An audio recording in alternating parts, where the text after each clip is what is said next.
മുസ്ലിം പണ്ഡിത സംഘടനയായ സമസ്തയിലെ ലീഗ് അനുകൂല ലീഗ് വിരുദ്ധ വിഭാഗങ്ങളുടെ തുടർ ചർച്ച സാധാരണയാക്കാതെ പിരിഞ്ഞു.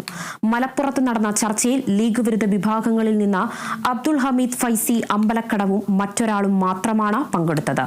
പാണക്കാട് സാദിഖ് അലി ശിഹാബ് തങ്ങളെ മുഷവറ ക്ഷണിക്കാതാകുന്നത് അടക്കമുള്ള കാര്യങ്ങളിൽ തീരുമാനം പറയാനായില്ലെന്ന് ഹമീദ് ഫൈസി യോഗത്തിൽ വ്യക്തമാക്കിയെന്നതാണ് പുറത്തുവരുന്ന വിവരം.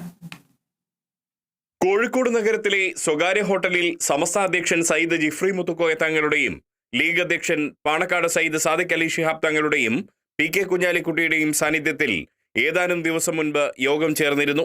ലീഗും സമസ്തയും തമ്മിലുള്ള പ്രശ്നം അന്ന് പരിഹരിക്കപ്പെട്ടെങ്കിലും സമസ്തയ്ക്കുള്ളിൽ ആഭ്യന്തര പ്രശ്നങ്ങൾ പൂർണ്ണമായും പരിഹരിക്കുന്നതിനായി തുടർ ചർച്ചകൾ ഉണ്ടാകുമെന്ന് ജിഫ്രി തങ്ങൾ തന്നെ അന്ന് വ്യക്തമാക്കി.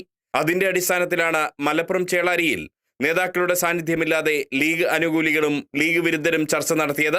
നേതൃത്വത്തിന്റെ നിർദ്ദേശപ്രകാരം നടന്ന ചർച്ചയിൽ ലീഗ് അനുകൂല വിഭാഗത്തിലെ പ്രധാന നേതാക്കളായ പുത്തനഴി മൊയ്തീൻ ഫൈസി, അബ്ദുസമദ് പൂക്കോട്ടൂർ, യു ഷാഫി ഹാജി, നാസർ ഫൈസി കൂടത്തായി, മലയമ്മ അബൂബക്കർ ഫൈസി എന്നിവർ ചർച്ചയ്ക്കെത്തി.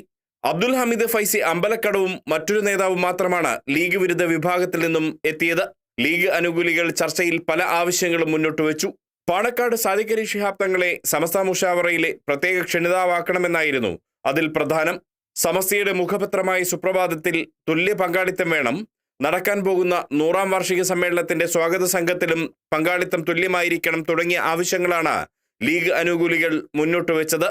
എന്നാൽ പൊതുവായ തീരുമാനം ഇപ്പോൾ പറയാൻ പറ്റില്ലെന്നായിരുന്നു ലീഗ് വിരുദ്ധരെ പ്രതിനിധീകരിച്ചെത്തിയ അബ്ദുൽ ഹമീദ് ഫൈസി അമ്പലക്കടവിന്റെ നിലപാട്.